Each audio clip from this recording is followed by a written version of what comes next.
아직 2달 남았으니까 관련주보다 관련주 중에서 좀 더 큰 이슈가 될 만한 관련주를 사는 게 어떨까? 언제 이거를 매수하고 매도하는지 그 타이밍을 잘 모르겠어요. 이 정도 가액이면 거의 한 2천만 원 정도 내고 가액 받아야 돼. 매도 타이밍을 잡는 건 정말 쉽지 않아.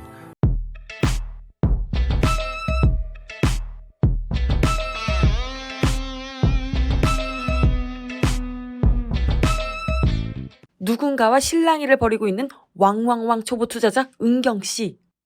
대표님 건 당연히 읽으셨을 줄 알고 제가 그래서 다른 책도 있어서 소개를 해드린 건데 이게 제가 대표님한테 사인까지 받은 책이거든요. 이걸 안 읽으셨으면은 네. 이걸 제가 선물하도록 하겠습니다. 아, 슈퍼개미의 왕초보 주식 수업. 진작 이걸 주셨어야죠. 저는 네, 다 읽으신 줄 알고 그래서 그 음. 책을 드린 건데 네. 저 혼나셨다고 하니까 죄송하네요. 안녕하세요. 네, 안녕하세요. 뭐 하고 계셨어요? 아니, 현규 팀장님이 저한테 책을 주시는데 대표님 거 말고 다른 걸 주신 거예요. 네. 그래서 제가 엄청 혼났잖아요. 아, 네, 그래서 얘기하고 있었어요. 아 그분 현규 팀장님이세요? 네, 네. 아 혹시 왜 그때 이세무사님 책을 안 주셨던 거예요? 그 다 이미 읽으신 줄 알고 아. 네, 그래서 제가 네. 다른 책도 이것도 네. 읽어보셔라 해서 드린 건데 네. 이게 대표님 책을 안 읽으신 줄 아. 모르고 제가 드렸던 겁니다. 아 네. 혹시 팀장님은 요 대표님 책 다 읽으셨나요? 전 당연히 다 읽었죠. 이거 그래, 신경 좀 써주세요.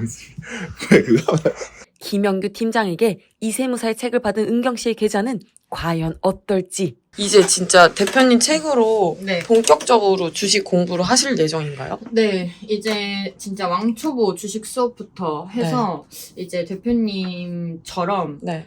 슈퍼 개미가 되기 위해서 음. 진짜 열심히 본격적으로 공부를 해볼 계획입니다. 보니까 딱 이렇게 중요한 거는 이렇게 형광펜 칠해져 있고 딱 정리가 되게 잘 되어 있는 것 같아요. 그래서 딱 진짜 왕초보들이 읽기 좋은 책인 것 같습니다. 지난번에 네. 농심이랑 AP 위성을 네. 매수했었잖아요. 네네. 혹시 지금 잔고 한번 보여주실 수 있나요? 이렇게 이스타코랑 AP 위성 이렇게 있어요. 농심은 매도를 했었나요? 네, 매도를 했어요. 이스타코는 언제 매수하신 거예요? 일주일 전에 매수했어요, 이거. 혹시 왜 매수하셨나요? 이게 이재명 관련주여가지고 조금 도박을 건 거죠, 그때. 지금 어떻게 되셨나요? 지금 수익률이 네. 3.3% 정도 수익률이 났습니다. 근데 AP 위성은 마이너스 9.74%네요. 네. 그래서 이거는 네. 오늘 손절을 쳐볼까 생각 중이에요. 이 네. AP 위성은 네. 좀 생각보다 많이 떨어졌나요? 이게 차트를 보니까 네. 더 내려갈 것 같더라고요. 그래서 지금은 빨리 그냥 손절 쳐야겠다. 손절치고 그럼 새로운 종목을 다시 편입할 예정인가요? 그쵸. 이번 강연회 때 네. 대표님이 알려주신 종목들 중에 하나를 오늘 매수할 겁니다. 대표님 강연을 듣고서 어떤 생각이 드셨어요?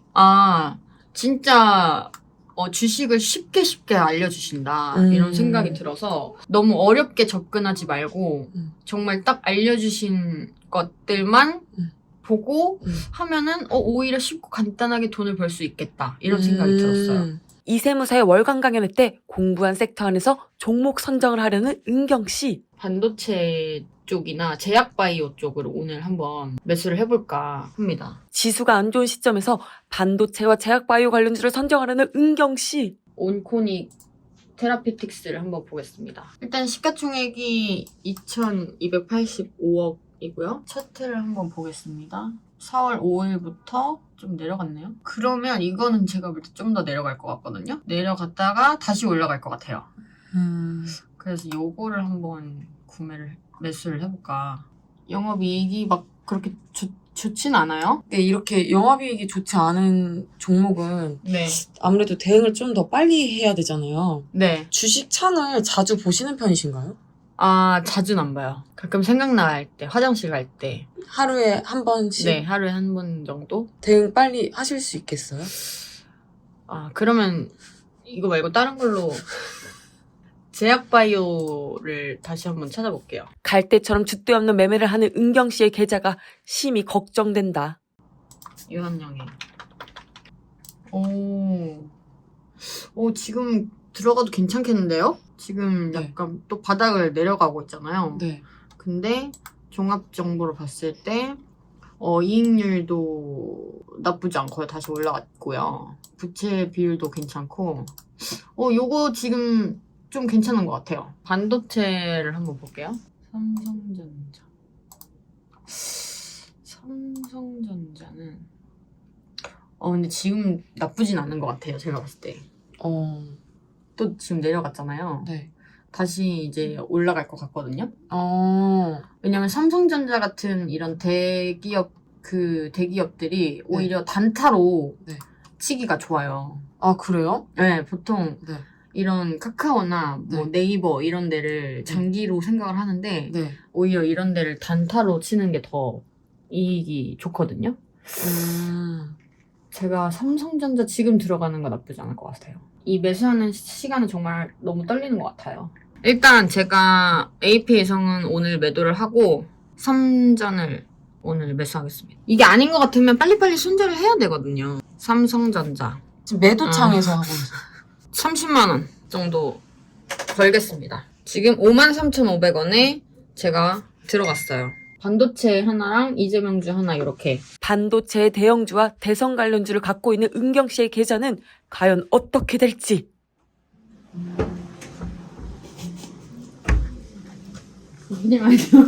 왔어. 대박교관 찾아온 이유가 뭔가? 지금 저번 주에 산 거를 하나를 오늘 매도를 했고요. 그리고 제가 오늘 다른 거 종목 하나를 매수했거든요. 그래서 이게 어떻게 생각하시는지 좀 여쭤보려고 AP위성을 손해를 보고 마이너스 9%인가? 하고 그냥 손절을 쳤어요. 왜냐면 더 내려갈 것 같아가지고. 그리고 이스타코는 제가 갖고 있었는데 좀 올라서 이거는 더 올라갈 것 같아서 갖고 있었고요. 오늘 저번에 그 강연회 때 반도체 쪽을 말씀하셨잖아요. 그래서 오늘 삼성전자를 들어갔어요.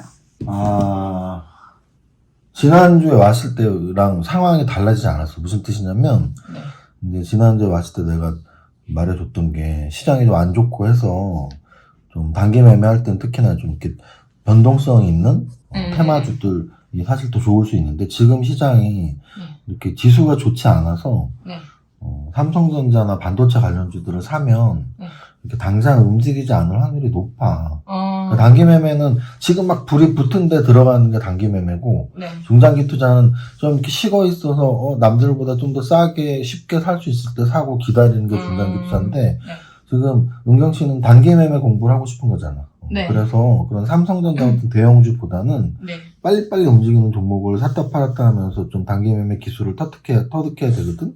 그래서 지난번에도 말했지만 지금은 대선 관련주만 움직이는 장이야. 그래서 대선 관련주에 대한 자료를 내가 아까 보내줬는데 봤어? 이걸 보면은 지금 한 대여섯 페이지 관심 종목이 돼. 그리고 이거는 사실 우리 연구부장 우상향 고고님이 이제 만드는 게 너무 정리가 잘 돼 있어서 토요일날 내가 강연할 때 우상향 고고님 한 15분 정도 이 단기 매매 강의할 때 이 자료를 오신 분들 보여드리라고 했던 자료야. 그래서 그거를 보면은 대선 관련주는 사실 크게 두 가지로 나눠.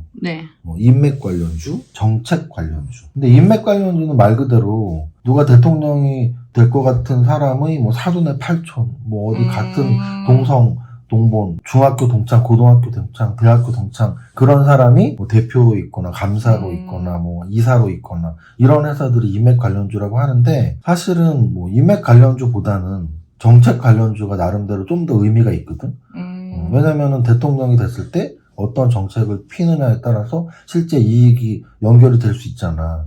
인맥 관련주는 사실은 이익으로 연결되면 안 되지. 왜냐면 대통령 됐다고 자기 친구들한테 야 너 내가 대통령 됐으니까 일거리 줄게 이건 말이 안 되잖아. 그래서 어찌 보면은 인맥 관련주보다는 정책 관련주가 좀 더 좋은 건데 지난주 금요일날 대통령 탄핵이 인용이 되고 그때부터 계속 움직이는 오늘 화요일이니까 금요일, 월요일, 화요일 이렇게 움직이는 정책 관련주가 크게 한 3개 정도 있어. 그 중에 마음에 드는 걸 한번 선정을 해봐. 대통령이 누가 되든 대부분의 여태까지 역대 대통령들이 꼭 했던 공약들이 있어. 일자리를 늘려줄게. 그걸 우리는 일자리 관련주라고 해요.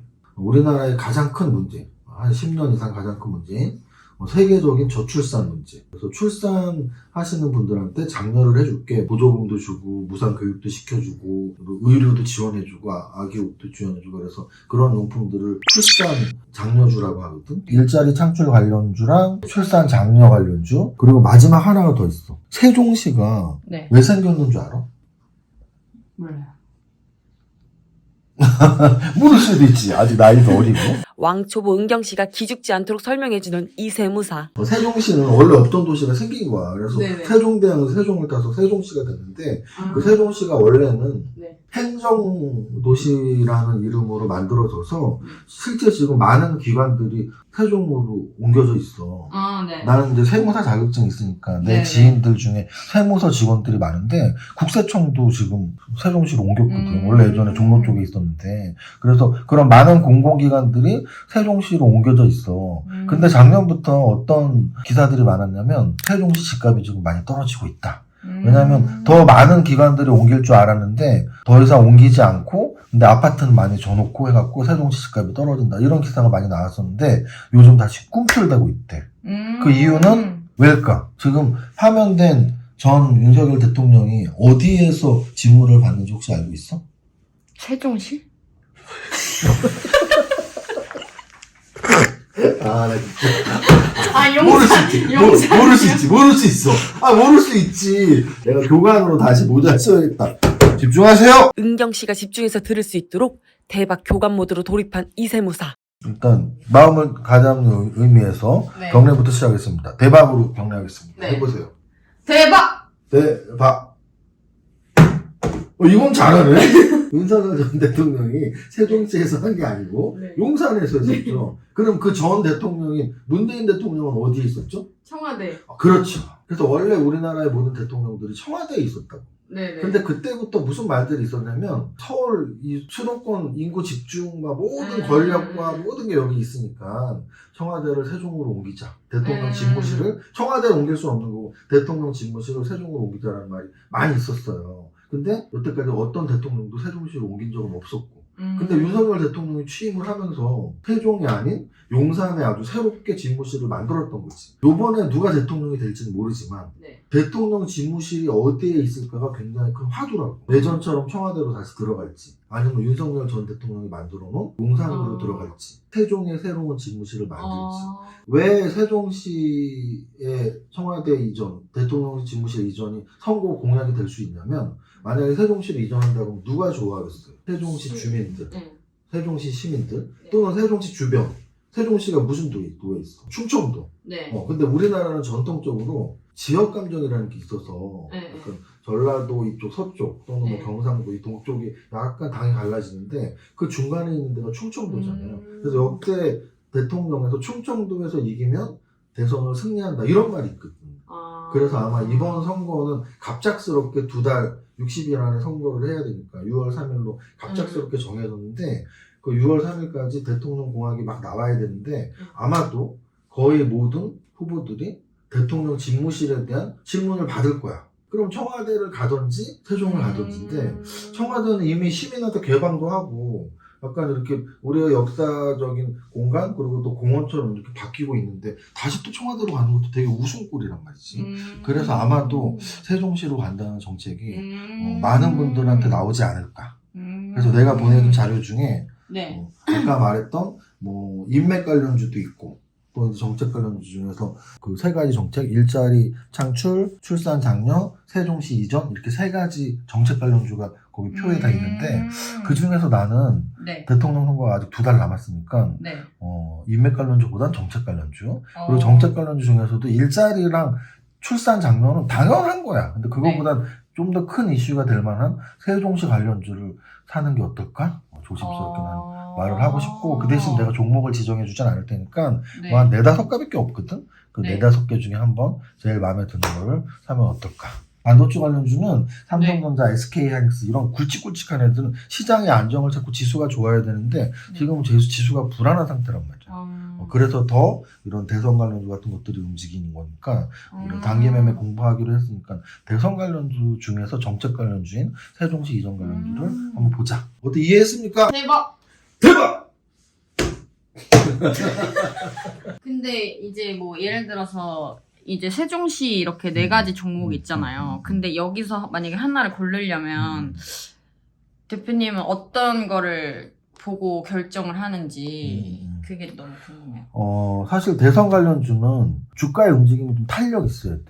예를 들어서 오늘 같은 경우는 계룡건설이라는 종목이 세종시 관련주로 상한가 갔어요. 여기는 없던 종목이야. 새롭게 또 편입이 된 거지. 그 이유는 계룡건설이 충청도 기반의 건설사니까 단기 매매는 좀 이렇게 그날 빨리빨리 움직이는 것들을 찾거나 또는 과거에 많이 움직였던 대장주가 2개가 있는데 지난 대선 때 또 그 지난 대선 때도 세종시 이전 관련주로 움직였었거든. 그 이유는 뭐냐면 그 두 회사가 세종에 본사가 있고 공장이 있어서 세종 땅이 있어.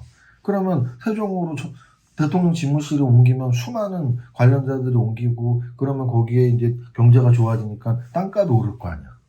그래서 그 땅을 갖고 있는 아니면 그 지역을 건설 담당하는 건설 뭐 이런 종목들 중에서 고르는 거고 또 이제 재무제표를 보면서 너무 막 자본 잠식 기업이나 적자 기업은 빼야 되는데 내가 아까 검색해 보니까 그렇게 자본 잠식 기업 같이 나쁜 기업들은 아니더라고. 그 중에서 고르면 될 것 같아. 매도 시점을 언제로 잡아야 되는지 대표님은 항상 그러면 하루 종일 이거를 창을 보고 계시는지 언제 이거를 매수하고 매도하는지 그 타이밍을 잘 모르겠어요.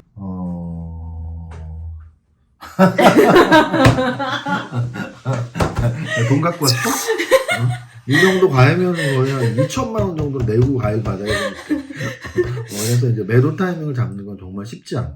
그래서 이제 은경 씨처럼 초보자들은 나처럼 하루 종일 주식을 본다고 이 타이밍에서 팔아야지라는 생각이 나긴 쉽지 않아. 어떻게 내가 추천을 하고 싶냐면 만약에 내가 말한 종목 중 하나 샀어. 그러면 살 때 정하는 거야. 내 마음속으로. 그걸 10,000원에 사면 대선 관련주 변동이 크니까 잘만 오르면 막 30% 50%도 오른단 말이야.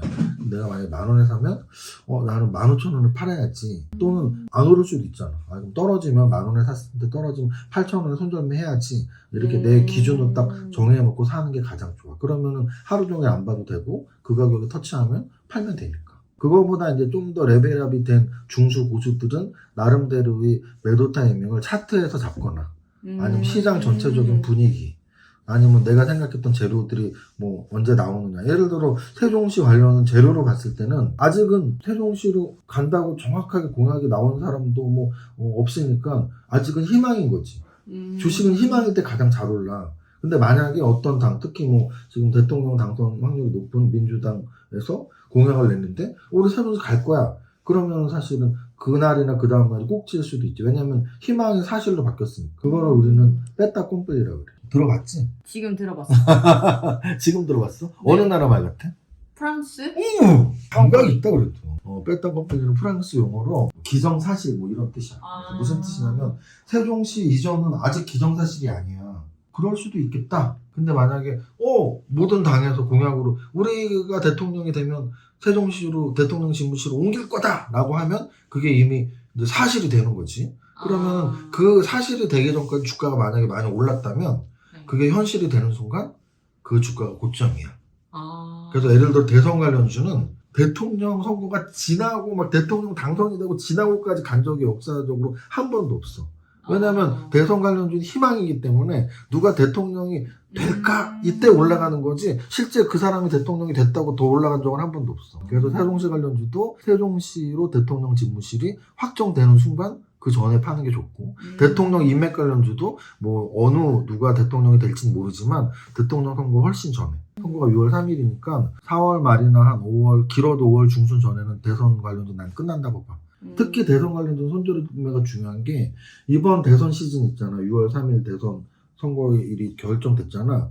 그 전에 대선 관련주를 못 나온다? 그러면 몇 년 동안 그 고점은 절대 회복되지 않아. 모든 대선 관련주가 그랬어. 알겠습니다. 오늘 너무 좋은 꿀팁 알려주셔서 너무 감사드려요. 다시 한번 말하지만 이 종목 선정은 자기 자신한테 맞아야 돼. 그러면 삼성전자가 맞는 사람들은 어떤 사람들이냐면 투자 금액이 좀 크고 안정적인 추구를 하는 증권회사 계좌에 뭐 한 3억에서 5억 정도 돈을 넣고 나 그냥 안 망하는 회사 우리나라에서 제일 튼튼한 회사 삼성전자 하나 사놓을래. 이런 분들한테 제일 적합하고 또는 금액이 뭐 5억, 10억 되는데 나 10종목 정도 분산 투자할래 할 때 반도체는 하나 꼭 있어야 되니까 네. 그렇게 삼성전자를 사놓는 게 좋은 건데 다시 한번 말하지만 은경 씨는 나이도 어리고 또 금액도 현저히 그들보다 적고 어리고 적은 금액으로는 사실 나는 삼성전자를 사는 걸 추천해주지 않아. 왜냐면 삼성전자는 주가 변동이 별로 크지 않고 네. 정말 1년 동안 갖고 있어도 뭐 1, 20%도 안 오르는 해도 있어. 그러니까 주식 투자의 그 참 맛 또는 그런 매매 기법 이런 거를 느낄 수는 없지. 그리고 삼성전자는 중장기 투자거든. 근데 지금 은경 씨가 중장기 투자로 이 영상을 준비하거나 이런 지금 공부를 하는 건 아니고 약간 단기 매매 공부를 하는 거니까 중장기 투자 종목으로는 삼성전자가 좋을지 몰라도 단기 매매 종목으로는 삼성전자는 적절하지 않아. 마치 지난주에 내가 농심 얘기를 했을 때 농심이 좋은 회사죠. 우리 전 국민이 신라면하고 짜파게티를 먹고 있지만 너무 무겁게 움직이는 음식료 주니까 단기 매매는 적절하지 않다라고 말한 것처럼 삼성전자는 단기 매매로 적절하지 않아. 그래서 단기 매매 종목은 언제나 좀 가볍게 탄력 있게 움직이는 종목. 그래서 하루에 10%도 오를 수 있고 10% 손해날 수도 있고 좀 가벼운 종목을 선택하는 게 좋지. 삼성전자는 일단 킵해놓고요. 킵해서 나중에 꺼내 먹으려고? 나중에 천천히 한번 그냥. 그렇죠. 돈도 더 좀, 네. 돈도 여유가 더 많이 생겨. 네. 단기 매매가 잘 돼갖고, 네네. 막 이제 더 큰 자금을 할 때는, 이제 좀 이 큰 자금은 삼성전자를 살까? 그때 고민하면 될 것 같아요. 네. 오늘 정말 이렇게 알찬 수업 해주셔서 정말 감사드리고요. 다음 주에도 좋은 수업 부탁드릴게요. 뭐 매주 오는 걸로 정해진 거야? 아니, 지금 수업료도 안 내고, 아무리 같이 일하는 직원이지만 이렇게 매주 와서 나한테 개인과외를 받으면, 나는 일은 언제 하고, 유튜브 방송은 누가 하냐고, 나 지금 유튜브 지금 김나희 씨가 기다리고 있는데, 브라보콘이라도 하나 사오던지 지금, 당 떨어져갖고 힘들어 죽겠는데. 1대1 과외를 받고 무언가를 검색하는 은경 씨. 은경 씨 지금 뭐 하고 계시는 거예요? 아까 대표님께서 그 세종시 관련주가 조금 가능성이 있을 것 같다고 말씀을 하셔서 지금 좀 조사를 하고 있어요. 프롬퍼스트나 유라테크를 좀 알아보고 내일 제가 아침에 매수를 좀 해보려고 해요. 은경 씨의 다음 주 수익률이 더욱 기대된다. 이세무사의 특별 무료 과외를 받고 싶은 분들은 고정 댓글을 확인하세요.